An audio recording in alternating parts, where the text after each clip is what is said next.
Rekomendasi broker ada ABS, dua jenis akun, Send dan Standar.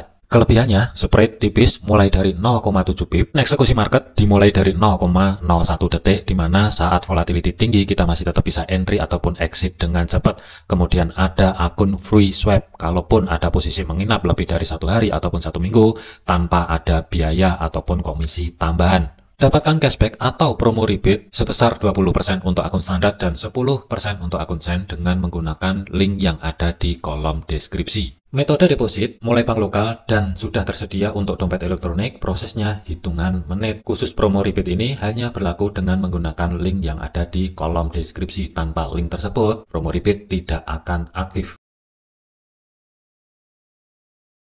Assalamualaikum warahmatullahi wabarakatuh. Selamat datang di channel Efek Jurnal Target. Baik rekan-rekan semua, update penerusan daripada video kemarin ya. Untuk hari ini tanggal 1 Agustus 2025.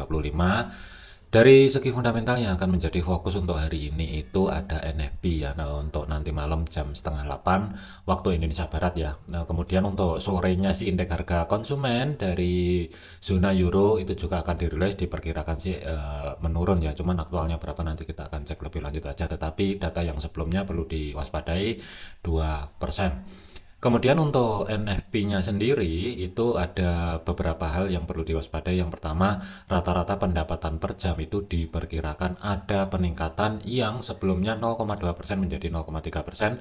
Kemudian untuk NFP atau penambahan pekerjaannya 147 itu diperkirakan menurun menjadi 106 ya. Cuman kalau aktual itu nanti di atas daripada data yang sebelumnya, tentunya ini surprise positif. Tetapi hati-hati untuk data-data yang berkaitan dengan NFP, rata-rata pendapatan per jam dan ketenaga kerjaan non pertanian ini ya, ini rawan direvisi. Jadi sebelum merilis nanti waspadai data yang sebelumnya ini dicek terlebih dahulu. Waktu rilisnya perhatikan ada perubahan data atau tidak, itu yang diwaspadai. Kemudian tingkat pengangguran diperkirakan ada sedikit peningkatan yang sebelumnya itu 41% ya, bulan lalu menurun. Diperkirakan sih akan ada peningkatan sebesar 4,2%. Dilanjut 2045 dan 21, indeks manajer pembelian juga akan dirilis, diperkirakan ada penurunan. Kemudian dari segi ISM ini juga sama, juga akan dirilis, cuman untuk datanya sih akan ada sedikit peningkatannya. Cuman kalau dari ISM indeks manajer pembelian ini kategorinya adalah misalkan data yang keluar tetap di atasnya 50 itu positif untuk indeks dolar, tetapi kalau di bawah daripada 50 itu adalah negatif untuk indeks dolar. Jadi kesimpulannya dari segi fundamental, terutama untuk NFP nanti malam ya, ini datanya agak mix. Jadi waspadai kalaupun ada volatility tinggi yang dikhawatirkan itu dia spek dulu entah ke atas atau ke bawah, kemudian pullback kembali ke harga normal, baru tren yang sebenarnya akan terjadi. Cuman sih untuk USD sendiri itu posisi saat ini itu sangat kuat, didominasi dengan pernyataan daripada Powell kemarin yang hawkish dan menahan suku bunga tetap 4,5% ya. Kemudian masuk dari segi teknikalnya, untuk indeks dolar sendiri ini sudah mencapai batasan pantau over, di mana harga ini itu sudah melebihi atau bergerak di atasnya resisten 4 ya, yang saat ini support 100.00. Jadi ada peluang untuk saat ini, misalkan untuk indeks dolar ini pelan-pelan merambat ke atas atau recovery kembali ya, itu yang akan menjadi fokusnya adalah 105 dan 101 terlebih dahulu. Tapi hati-hati, kalaupun itu nanti didominasi dengan data NFP yang negatif, ada peluang kemungkinan dia akan terkoreksi bisa ke 99.38 terlebih dahulu. Meskipun untuk minggu ini penguatan dari segi indeks dolar itu sangat agresif ya, tanpa ada koreksi sama sekali. Jadi waspadai karena nanti malam data penting ya. Antisipasi aja, misalkan ada potensi koreksi sebelum melanjut ke dorong ke atas 99.68, maksimum adalah 99.300-an, ini yang akan menjadi potensi koreksi misalkan itu terjadi. Tapi secara keseluruhan untuk indeks dolar ini kategorinya masih ada peluang harga ini bertahan di atasnya 100 untuk jangka panjangnya. Kemudian untuk gold, pergerakan untuk gold di minggu ini harga balik lagi ke support 2 weekly, di mana yang sebelumnya ini sudah terkonfirmasi bahwasanya untuk minimal H4-nya itu sudah mampu tutup di bawahnya support 2 ya, yang kemarin, dan harga ini setelah koreksi ke atas pullback kembali ke bawah. Ada satu level lagi yang saat ini rubah dikarenakan Untuk monthly-nya itu sudah selesai, jadi ini ada level baru kembali khusus untuk monthly yang berlaku sampai dengan nanti di tanggal 31 Agustus ya. Jadi ini masuk ke monthly terlebih dahulu. Dari segi level area SRP, misalkan untuk area monthly saya tarik dari low sampai dengan high monthly yang sebelumnya ya, diperuntukkan untuk 1 bulan ke depan, dimana untuk zona pantaunya itu ada beberapa level. Yang pertama adalah support 2, sekarang itu rubah untuk support 2 sendiri itu berada di 3211, support 3 dan 4 atau sebagai batasan pantau over monthly itu berada di 3125 sampai dengan 3082. Kemudian untuk batas bawah pivot itu berada di kisaran 3332. Support pertama yang saat ini berubah fungsi sebagai level area resisten monthly itu berada di 3296. Jadi waspadai misalkan untuk hari ini harga gagal maintain di atasnya zona yang saya blok orange bagian atas di sini ya, karena ini level baru 3296. Hati-hati potensi arah bawah terlebih dahulu. Kemudian untuk pivot monthly masih jauh di atas, ini kemungkinan akan saya bahasin di minggu lanjutan aja, yang berada di 3353 ini untuk monthly-nya ya. Jadi untuk fokusnya adalah kalaupun ini nanti positif untuk USD ya dan gold ini kedorong ke bawah lebih lanjut, zona pantaunya itu yang pertama adalah di area 3254, apalagi kalau misalkan didukung dari hasil NFP surprise positif akan sangat mudah dijebol untuk level area 3254. Tetapi kalau misalkan hasil daripada data NFP itu negatif, ada peluang kemungkinan gold ini akan balik lagi ke atas. Zona pantaunya adalah yang saya blok hijau kurang lebih di sini, ada harga 3315 sampai dengan 3325.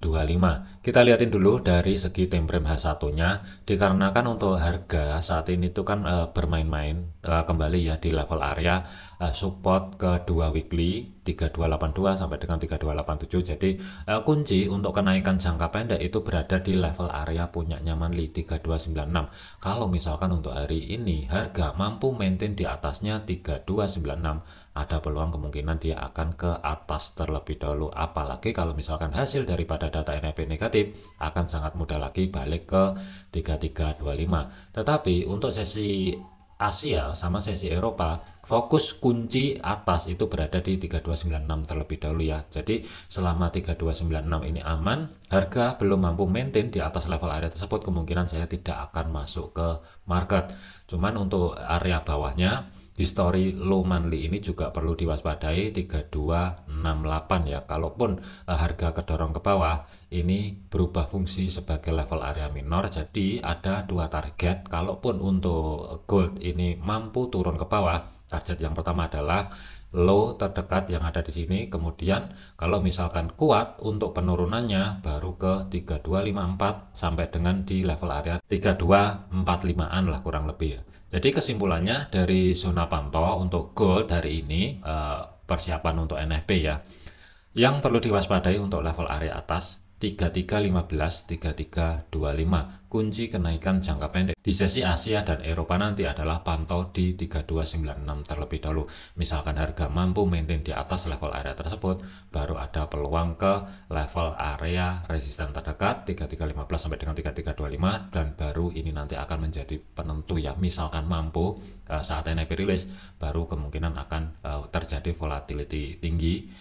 NFP positif ini akan drop ke bawah. Jika NFP negatif, kemungkinan dia akan spek, cuman gambaran saya sih nggak jauh-jauh di 3332 ya. Untuk kenaikannya misalkan hasil daripada NFP positif, kemungkinan masih tetap berada di 3332. Jadi untuk planning kemarin saya sudah ada posisi sell. Jadi untuk saat ini saya lebih netral dulu, akan saya pantau dulu di sesi Asia sama Eropa nanti, baru nanti saat menjelang NFP posisi harga itu ada di mana, kemungkinan saya akan masuk ke market ya. Tetapi untuk jangka panjangnya saya tidak terlalu peduli dengan hasil NFP nanti ya. Tapi saya lebih condong adalah untuk saat ini penguatan dari segi USD. Misalkan itu nanti tetap berlanjut ke depannya, nanti gold sebelum naik lebih tinggi itu masih ada peluang terkoreksi ke bawah. Target terdekat berada di area 3250 sampai dengan 3230 terlebih dahulu ya, baru nanti di kisaran level area tersebut cari ancang-ancang setup buy lagi. Jadi selama gold ini masih tetap berada di area 3254 di atas level area tersebut, untuk swingnya saya masih ragu kalau misalkan mau cari ancang-ancang setup buy. Untuk re-entry sell ini sementara wait and see terlebih dahulu, tetapi akan saya pantau di area zona yang saya blok hijau bagian atas di kisaran antara 3315 3325, maksimum adalah di 3332 terlebih dahulu, sambil menunggu apakah untuk gold ini nanti mampu maintain di atasnya 3296 atau tidak. Tapi kalau misalkan tidak mampu sampai dengan mendekati di sesi Amerika ya, atau menjelang data NFP rilis, kemungkinan sih akan saya pertimbangkan. Ini kemungkinan saya akan mulai nyicil masuk sell 3296 dengan target adalah di 3254, tapi ada peluang kemungkinan kalau kita lihatin dari hasil daripada NFP spike ke atas dulu baru turun ke bawah. Kemudian untuk Bitcoin, jadi pergerakan untuk Bitcoin harga ini juga masih tetap sideways. Pergerakan untuk ring area sideways-nya itu masih sama, tidak ada perubahan dari video yang sebelumnya. Target kalau misalkan sideways itu berlanjut, batas bawah 115.600 sampai dengan zona yang saya blok orange, ada harga 114.700 sampai dengan 114.300-an. Harga ini sudah mampu mencapai level area tersebut dan ada rejeksi ya, tetapi untuk kenaikannya ini ringnya pun juga terbatas. Zona yang saya blok hijau ini adalah batas atas untuk sideways yang terjadi saat ini.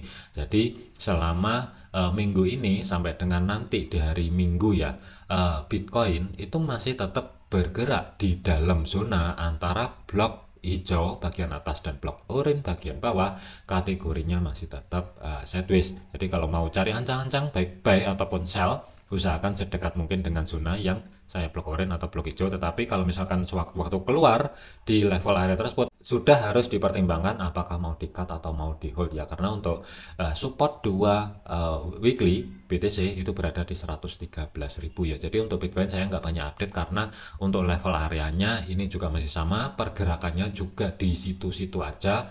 Jadi nanti akan saya update lanjutan misalkan harga ini sudah mampu keluar dari zona yang saya blok hijau ataupun zona yang saya blok orange. Jadikan video ini sebagai referensi, jangan dijadikan sebagai patokan.